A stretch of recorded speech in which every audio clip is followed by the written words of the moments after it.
किसान और उसके 4 बेटों की कहानी। एक गांव में एक किसान रहता था।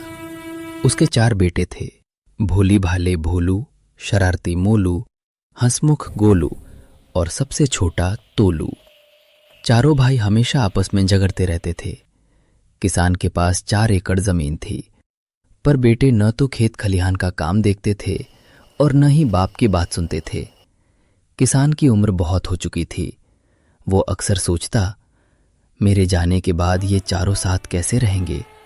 जब भी किसान भोलू को बुलाता, भोलू मोलू से कहता, तुम जाकर देखो बापू क्या कह रहे हैं। मोलू गोलू से कहता, तुम जाकर देखो। गोलू तोलू से कहता, तुम जाकर सुनाओ। और फिर इसी बात पर चारों भाई आपस में लड़ पड़ते। ये रोज रोज की लड़ाई देखकर किसान बहुत दुखी और थक चुका था। उसने सोचा, अब इन बच्चों को सबक सिखाना ही पड़ेगा।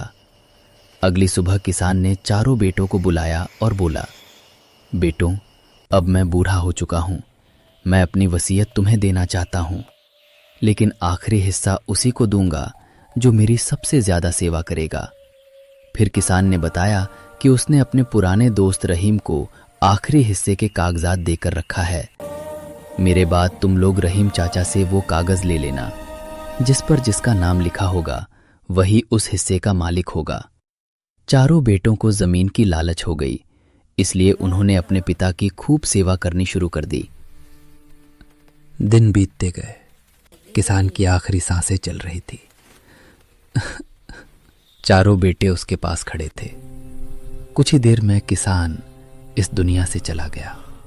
कुछ दिनों बाद चारों बेटे रहीम चाचा के पास पहुंचे और पूछा, चाचा बताइए, आखिरी हिस्सा किसे मिला। रहीम चाचा मुस्कुराए और बोले, तुम्हारे बापू के पास 4 एकड़ जमीन थी। वो तुम चारों को 1-1 एकड़ पहले ही दे चुके थे। उनके पास अब कुछ भी बाकी नहीं था। बस ये कुछ खत तुम्हारे लिए छोड़ गए हैं। चारों भाई ने खत खोला।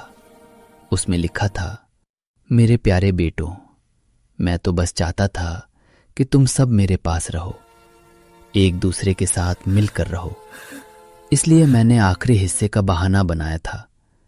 अगर हो सके तो मुझे माफ कर देना। खत पढ़कर चारों बेटों की आंखों से आंसू बहने लगे। उन्हें बहुत अफसोस हुआ कि उन्होंने अपने पिता की सेवा जमीन की लालच में की थी। चारों बेटे अपनी गलती समझ गए और उन्होंने मिलजुल कर और प्यार से रहने का फैसला किया।